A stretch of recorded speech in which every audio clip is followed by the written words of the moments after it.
अगला प्रकरण है परमार्थ प्राप्ति के 4 उपाय।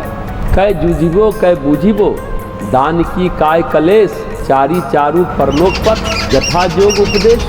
परलोक के लिए सुंदर 4 मार्ग और अधिकार भेद से इनका यथा योग उपदेश किया गया।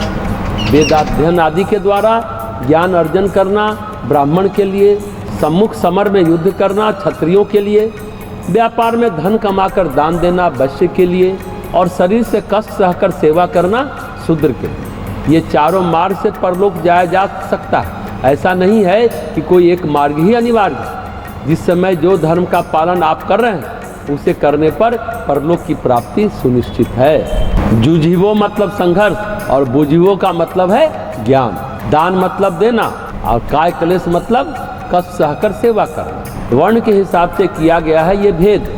संघर्ष से मतलब क्षत्रिय, समझदारी से मतलब ब्राह्मण, दान से मतलब वैश्य, सेवा से मतलब शूद्र। वर्णाश्रम के अनुसार ये 4 मार्ग कहे गए हैं। मतलब व्यक्ति के परिस्थिति के अनुसार और उसकी मनस्थिति के अनुसार ये 4 सुंदर मार्ग हैं परलोक के लिए, मुक्ति के लिए, मोक्ष के लिए। मतलब जब जैसी परिस्थिति है, मनस्थिति है, आप जुट जाएं, कल्याण हो जाए। गीता में भी भगवान ने कहा है चातुर्वर्ण्यम मया सृष्टम गुण कर्म विभाग सा। वर्ण की 4 प्रणालियां जो किसी व्यक्ति के स्वाभाविक प्रवृत्तियों को परिभाषित करती हैं। अधिकांश लोगों में सभी 4 प्रवृत्तियों का कोई ना कोई स्तर होता है, लेकिन अधिकतर एक वृत्ति ही प्रभावी होती है। ये साइकोलॉजिकल डिवीजन है, मनोवैज्ञानिक बंटवारा, न कि जन्म के आधार पर बंटवारा। भगवान कहते हैं ये 4 प्रकार की वर्ण व्यवस्था मेरे द्वारा ही बनाई गई हैं गुण और कर्म के अनुसार। ऋग्वेद में समाज के प्रारंभिक चरणों में वर्ण का प्रयोग रंग के अर्थ में हुआ। उषा को अरुण वर्ण और रात्रि को कृष्ण वर्ण कहा गया। दिन अरुण और रात कृष्ण बताया गया। पाणिनि ने वर्ण शब्द की सिद्धि वर्ण धातु से की। गौर वर्ण, श्याम वर्ण आदि।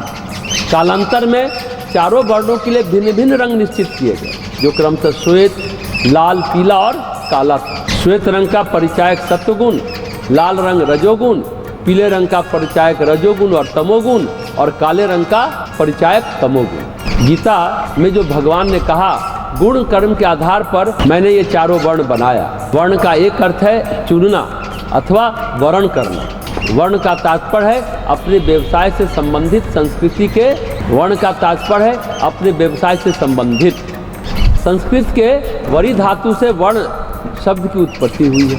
तो वर्ण व्यवस्था में कर्म का ही योगदान है। सच में मनुष्य अपने गुणों से जाना जाता है, अपने कर्म से जाना जाता है। जब वर्ण के उद्भव की बात चली है तो संपूर्ण सामाजिक संगठन एक शरीर के रूप में कल्पित किया गया, जिसमें विभिन्न अंग समाज के विभिन्न वर्गों का प्रतिनिधित्व करते हैं। ब्राह्मणों की उत्पत्ति मुंह यानी वाणी से अर्थात शिक्षा और विद्या प्रदान करना। क्षत्रियों का बाहु यानी भुजाओं से अर्थात शौर्य और शक्ति का प्रतीक अर्थात मानव जाति की रक्षा करना। वैश्य पुरुष के पेट और जंघे से उत्पन्न होने के कारण उनका प्रमुख कार्य समाज की आर्थिक अवस्था सुदृढ़ करना और समाज की आवश्यकताओं की पूर्ति करना। शूद्र उस विराट पुरुष का पैर है अर्थात समाज का भार वहन करना अर्थात सेवा करना। ऋग्वेद की वर्ण विषयक अवधारणा श्रम विभाजन के सिद्धांत पर आधारित है। इस वर्ण व्यवस्था को दैवी कहा जाता है ताकि कोई नियम न तोड़े, पर ऐसा नहीं है ऊपर वाला श्रेष्ठ और नीचे वाला निकृष्ट। पैर ना हो तो भार कौन वहन करेगा, पेट ना हो तो पूरे अंगों को ऊर्जा कौन प्रदान करेगा। सबका बराबर और समान महत्व है। अपने गुण और कर्म के आधार पर, आचरण के आधार पर यह अधिकार भेद है। महाभारत में युधिष्ठिर ने क्या मत व्यक्त किया? शूद्र सदाचारी है तो ब्राह्मण हो गया। जिसमें सत्य, दया, क्षमा, सदाचार, करुणा और त्याग के गुण नहीं है वो ब्राह्मण नहीं है। बौद्ध साहित्य में भी उल्लेख है 2 व्यक्ति के बीच विवाद हुआ, मनुष्य जन्म से ब्राह्मण है या कर्म से। तो इस विवाद का निपटारा भगवान बुद्ध ने किया और कहा कर्म के आधार पर, कर्म प्रधान है। तो कुछ लोग की स्थिति है कि बड़ा कड़ा संघर्ष कर सकते हैं सत्कार्य के लिए, सतधर्म के लिए, सदुद्देश्य के लिए संघर्ष करना। और कुछ लोगों का चिंतन मार्ग होता है ज्ञान प्राप्त करना। कुछ लोग का होता है अपने अंश का, अपने सामर्थ्य का दान करना, जिनके पास धन संपदा है। और कुछ लोगों के पास कुछ नहीं है, वो सेवा कर सकते हैं। शरीर तो है, समय तो है, सबसे महत्वपूर्ण है सेवा करना, समय देना। कहते हैं समय सबसे बड़ा तोहफा है, गिफ्ट है। अनमोल तोहफा है। जो समय दिया वो फिर लौट कर नहीं आता। अन्य तरह के गिफ्ट बाजार में कई मिल जाएंगे, पर जो समय आपने दिया वह दोबारा लौट कर नहीं आता। तो परलोक को सुधारने के लिए यही 4 मार्ग हैं। गोस्वामी जी ने बड़ा स्पष्ट और सरल शब्दों में बताया। परलोक जाना है, इस लोक से सुसंपदा चाहिए ना, तो पुण्य अर्जन, पुण्य संपदा, चित्त में कुछ तो खजाना चाहिए, कुछ तो जमा होना चाहिए, संस्कारों की, समृद्धि की, पुण्य की राशि होनी चाहिए। अधिकार भेद यही है। सामर्थ्य क्या है आपकी? किसी को जूझने की सामर्थ्य है, किसी को बूझने की सामर्थ्य है, किसी को दान की सामर्थ्य है, किसी को सेवा की सामर्थ्य है। अगर किसी के पास कुछ नहीं है तो वो क्या करेगा?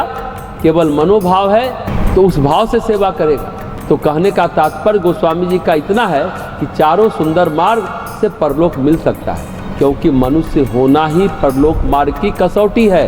ऐसा नहीं कि जो वेद अध्ययन कर रहा है वही मुक्त होगा, फिर अनपढ़ का क्या होगा? वो भी मुक्त हो सकता है। तो मनुष्य होना ही पर्याप्त है। गोस्वामी जी ऐसा कह रहे हैं। तो अपने अपने धर्म का पालन कर परमात्मा प्राप्ति सुनिश्चित है।